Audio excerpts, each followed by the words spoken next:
बहराइच ज़िले के नेपाल सीमावर्ती नवाबगंज ब्लॉक के चौधरी चरण सिंह सरयू नहर परियोजना खंड 3 के पंप हाउस पर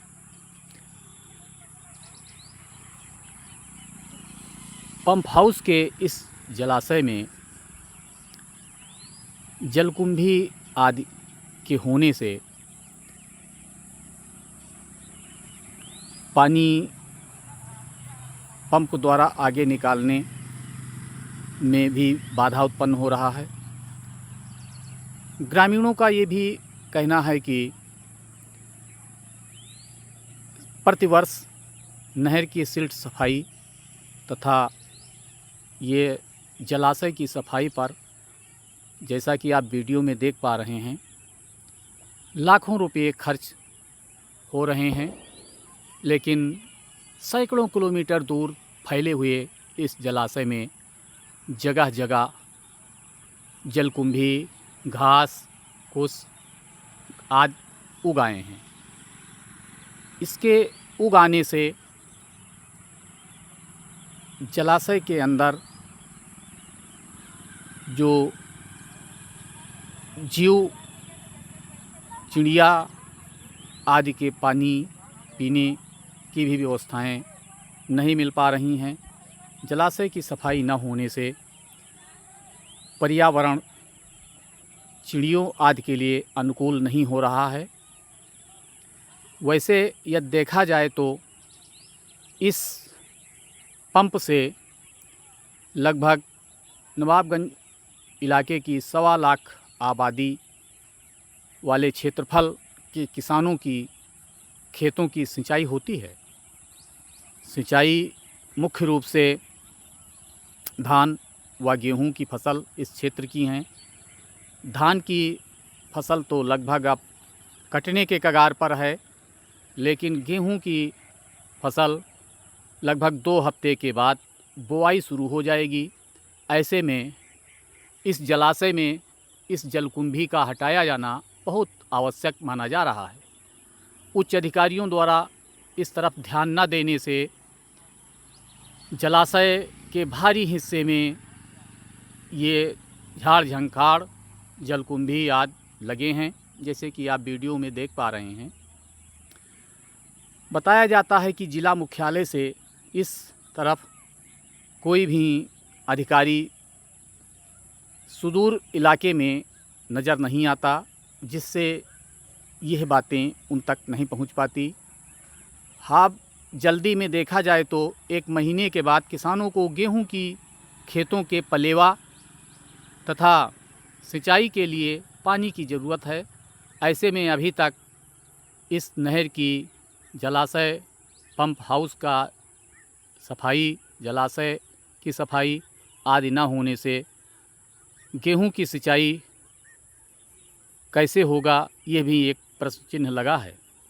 बताया जाता है कि सरयू नहर खंड 3 का ये पंप पटना गांव के पास स्थित है। इसी के समीप रुपैडिया रेंज का वन क्षेत्र भी है।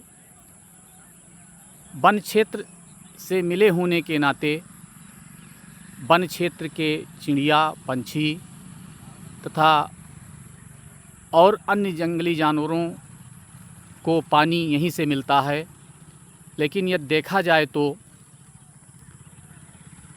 पानी के ऊपर जलाशय पट जाने से पानी आदि की भी जानवरों को समस्या उत्पन्न होती नज़र आ रही है। फ़िलहाल गेहूं की सिंचाई के पहले यदि इस जलाशय से पानी चलाने के लिए सफाई नहीं हुआ तो पानी कैसे किसानों के खेतों में पहुंचेगा, ये भी एक प्रश्न खड़ा हो रहा है। सरयू नहर खंड 3 पटना जल पंप गृह में इस जलाशय से पानी स्टोर करके